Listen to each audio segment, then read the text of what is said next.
Greetings, programs! Today I'm going to be looking at Flash for Freedom, which is a book that's going to need a bit of explanation because it is part of a series of 12 books, and I've read 4 of them, but this is the 3rd published one, and it's all based on a character from somebody else's novel. Are you confused yet?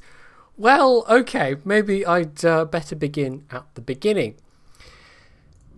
Now, the series itself is called The Flashman Papers, and this is all from the name of the character, Sir Harry Flashman, who actually, as I've intimated, appeared first as a character in somebody else's book, namely Tom Brown's School Days by Thomas Hughes. And in that book, he's a relatively minor character. He's basically the antagonist. He's a school bully who eventually gets kicked out. And so the author of the Flashman Papers, Scottish author George MacDonald Fraser, basically took this rather obscure character and thought to himself, what would his life have been like after having been expelled from school? What kind of man could he have turned out to be? And the Flashman Papers is the result. Now, it's not just that. I suspect George MacDonald Fraser was also a rather big fan of history, or someone with a really keen interest in history. And so what he did is he charted Flashman's life through basically the better part of the 19th century. And if you consider, we maybe have in mind today the thought that, the world's moving at a very fast pace. Well, the 19th century also saw some pretty huge changes. We went from, the Napoleonic Wars at the start, which were the last of the great old European wars in a way, although there were still plenty of other wars in the 19th century. But by the end of it, we've had the Industrial Revolution, we've got steam power, we've got internal combustion, we've got the beginnings of flight, and it's kind of difficult to conceive what it must have been like for somebody living through that century, and that's in a way what he sets out to do with the Flashman Papers, but it's not really meant as that kind of a social document. Instead, he uses Flashman to explore some of the more notable historical episodes of the 19th century. And this is his big conceit, because much like those rather famous scenes from Forrest Gump, where we have the character of Forrest Gump inserted into all these bits of historical footage, well, thus is Flashman inserted into all of these historical events that actually happened, and he meets a lot of actual people along the way. So there's a whole series of conceits going on here, but the thing is, he does it really well, and it works really well. And what's more is that Flashman never stops being that school bully. He's a really quite unlikable character. But Fraser does this rare thing for an author in that he makes an unlikable character somebody that you end up kind of rooting for anyway. And that's really difficult to do in fiction. There's not that many authors who've successfully managed to carry that off. So, in Flash for Freedom, the 3rd published novel, although it's the 4th one I've read because the chronology of the Flashman Papers isn't strictly along the lines in which they were published. They do jump back and forwards a little bit. Some of them cover different periods of time. In this particular one, it is really to do with slavery and the tail end of the slave trade, because if we think about the time period in which this is set, and in Flash for Freedom it is in the late 1840s, I believe, we tend to imagine slavery, at least in Europe, as being more kind of a bygone thing. But of course it was very much still alive and kicking in the United States and a couple of other places as well. So it was still a thing at which there was a profit to be made, and there were still people willing to go out and transport slaves across the Atlantic, even though at that point theoretically it was illegal. And, well, I say illegal, the actual history is a little bit complex on the subject, but basically it was a thing that various of the great powers of the time were actively working against. Although in the case of the United States, which was at that point still heading up to a civil war over the issue largely, it was a somewhat ambivalent kind of approach to the subject. So Flashman basically ends up on a slaving ship, and the setup is a kind of a classic Flashman setup. Having read now 4 of these, basically there's a kind of a formula with Flashman. As I've said, he's not a particularly pleasant character. Now, these are presented as memoirs, so it's all him looking back, and it is completely like he's unapologetic about who he is, and he's also he makes no bones about it either. He owns up exactly to how much of a bully and a coward and a liar that he's been over the years. He makes no attempt to whitewash any of it. And so usually what happens is he gets himself into various rather contorted situations, and it's usually his own fault, although not always. So there's two characteristics about Flashman, by the way. One is that he's got a facility for languages, and the other is that instead of, when he's really afraid, instead of like shaking or trembling or whatever, he flushes as though he was really kind of, angry. And so there's this whole theme that goes through all of them, in that even though he's this coward and this bully and this generally not very nice guy, somehow he always scrapes through these situations, even though a lot of the time he's gotten himself into these situations, and somehow he does it with keeping his reputation intact. One of the earlier books, I can't remember if it was the first or the second one, but it's basically the British retreat from Afghanistan and the infamous retreat through the Khyber Pass, during which basically an entire British army was wiped out, and Flashman not only survives but manages to come back to England a hero, and somehow keeps his reputation, even though those closest to him know exactly what a cad he is. So in Flash for Freedom, as I've said, it's all about the slave trade, and he basically gets himself into a situation where he's more or less tricked onto this slave boat, and so they first go over to the African coast, and he has various adventures there, during which he nearly gets himself killed, but doesn't, and then they end up going across to the United States, and he has still further adventures. And along the way, he meets, at the start in Britain, he meets Disraeli, and he ends up meeting, towards the end, a certain Mr. Abraham Lincoln. And it's all rather good, fun stuff, even though he's horrible. And the reason why it's so good, I think, is because Fraser has a real eye for the history. He's got a real eye for the details.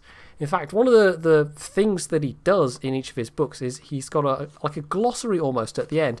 He has these little notations that lead to the end of the book, and so you will have, like the very first one here is about the Great Chartist Demonstration of Monday, April 10th, 1848, where he bumps into, I think it's Gladstone he mentions, and, this is an actual historical documented detail, that Gladstone was there as a special constable. So it's these myriad of little touches that give it a kind of verite that it otherwise it's just a complete work of imagination. A lot of the stuff we have documents for similar things, but Flashman being inserted into the middle of these historical events, of course, is completely fabricated. It's completely made up, but it's a brilliant way to explore those events, and it's a brilliant way to bring those bits of history to life. And it's all done not through some kind of virtuous hero who is trying to fight the good fight and right all the wrongs. No, it's a complete coward and a bully who is just scrabbling to survive, and constantly, through his own arrogance and his own cowardice, just hoisting himself by his own petard, and yet somehow always getting out of it. And because they are presented as memoirs, because you know from the very start that he lives to a ripe old age. He supposedly dies in 1915 at the age of like 80-something, 90-something. So you know he's always going to survive. So it's always a matter of, well, yeah, he's going to suffer a bit, but maybe he's going to deserve it a little along the way. So maybe there's an element of schadenfreude there for the reader as well. That, yeah, he's a bit of a bastard sometimes, but he's going to suffer because of it. So yeah, it's very smartly written stuff as a whole. And this one honestly didn't grip me as much as the others that I've read. But it was still pretty good. And it's kind of hard to recommend them singly. I mean, I'm sure some of them are better regarded than others, but having only read 4 of them myself, I'd be hard pressed to pick a favourite. But it's the corpus of them, the body of work it represents, and the idea that it represents that really tickles me. Of this lazy, arrogant bully, this braggart, this drunkard.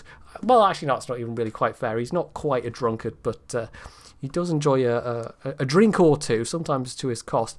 That he just gets bundled around the 19th century and bundled around the globe and ends up in these fantastic adventures. And the best part is, these events are all true. You know, the places he ends up, the people he meets, which seem utterly fantastic, and yet they're all true. So I highly recommend George MacDonald Fraser and the Flashman Papers. Some of it is, I mean, I can't really overstate how he's not an evil person, Flashman, but he is fairly horrible in various ways. So don't go into this expecting to have any sympathy for him whatsoever. And even he himself, as he's narrating these past events, he doesn't seem particularly sympathetic to his younger self either. He frequently comments on his arrogance and how much it's going to end up costing him. He, you know, foreshadows a little bit. So it's smartly written stuff, and it's enjoyable stuff. And if you have any interest in historically based fiction at all, I highly recommend it. So rather than read out an actual chapter or anything, I'll read out the note at the beginning, and that gives you some flavour of what Fraser is going for with this. So it starts off with this explanatory note. When the first 2 packets of the Flashman Papers were published in 1969 and 1970, there was some controversy over their authenticity. It was asked whether the papers were, in fact, the true personal memoirs of Harry Flashman, the notorious bully of Tom Brown's school days, and later an eminent British soldier, or were simply an impudent fake. This was not a controversy in which either Mr. Paget Morrison, the owner of the papers, or I, his editor, thought fit to join. The matter was thoroughly discussed in various journals and also on television, and if any doubters remain, they are recommended to study the authoritative article which appeared in the New York Times of July 29th, 1969, and which surely settles the question once and for all. I suspect, by the way, that maybe... I suspect that is going to be a review or an article or something on the first Flashman books. That's just George MacDonald Fraser's sense of humour. That's the kind of reference he would make. Anyway, the first 2 packets of the papers contained Flashman's personal narrative of his expulsion from Rugby School by Dr. Thomas Arnold, his early service in the British Army, 1839 to 42, his decoration by Queen Victoria after the First Afghan War, and his involvement in the Schleswig-Even-Holstein question, in which he found himself pitted against the young Otto von Bismarck and the celebrated Countess of Landsfeld. The third packet, which is now presented to the public, continues his story in the year 1848 and the early months of 1849. It is remarkable as a first-hand account of an important social phenomenon of the early Victorian years, the Afro-American slave trade, and in its illumination of the characters of 2 of the most eminent statesmen of the century, one a future British Prime Minister and the other a future American President. Flashman's recollections cast interesting light on what may be called their formative years. When the Flashman Papers were first brought to light at Ashby, Leicestershire, in 1965, it was noted that while the great volume of manuscript had obviously been examined and rearranged around about 1915, no alteration or amendment had been made to the text as set down by Flashman himself in 1903 to 1905. Closer examination of the third packet reveals, however, that an editorial hand has been lightly at work. I suspect that it belonged to Griselle de Rothschild, the youngest of Flashman's sisters-in-law, who, with a fine Victorian delicacy, has modified those blasphemies and improprieties with which the old soldier occasionally embellishes his narrative. She was by no means consistent in this, for while she paid close attention to oaths, she left untouched those passages in which Flashman retails his amorous adventures. Possibly she did not understand what he was talking about. In any event, she gave up the task approximately halfway through the manuscript, but I have left her earlier editing as it stands, since it adds a certain period charm to the narrative. For the rest, I have, as usual, inserted occasional explanatory notes. So he sets himself up as the editor, the curator of these, and basically lets Flashman do all the telling of the actual stories. But there's a whole wonderful kind of tongue-in-cheek atmosphere about it, which really does come from those explanatory notes at the end. And he also, I mean, it's almost like a bibliography as well, because he gives his sources. He actually says Flashman's account here tallies with, you know, contemporary accounts such as can be found in, and he'll name a book and an author, and you can go and find out about this stuff yourself. You can go and read about these things. So it's not only he not only gives you an insight into the various facets of 19th century history that he's illuminating in the Flashman novels, but he then gives you further sources where you can go and learn more stuff yourself. So it's a really, I don't know, I just really like the whole thing, the tone and the kind of the whole feeling of it, the notion that we have this view of Victorian society being quite straight-laced and maybe a bit unadventurous, and yet it also was the heyday of the British Empire, and there was a lot of blood spilt and a lot of backstabbing done, and all kinds of weird and wonderful things in between. So yeah, it really does illustrate some of that. So there we go, Flash for Freedom. I don't think you should start here. Go and start at the first one. That is probably a good place to start. It usually is. But you don't necessarily have to read them in publication order. It might narratively make more sense to do so, but what I did between the second and third one is I read one of the later published ones, which actually intimations of his adventure are made in, well, Borneo, Indonesia, and then Madagascar, and he kind of hints at it, and I do wonder if Fraser was deliberately laying the groundwork, or if he was just kind of sprinkling these bits in for flavour, and then later went back and went, you know what, I'll actually write that story. That could be interesting. So yeah, I did that, and because I read that later book, I then was able to pick up on these little sprinkles that were quite possibly the genesis for that later book. And it matches up quite nicely. So the Flashman Papers, I highly recommend them, as I've probably said already.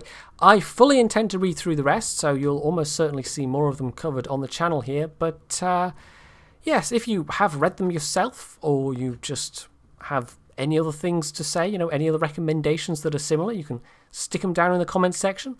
You can hit that like button, you can sub to my channel if you haven't already, and as always, stay tuned for more.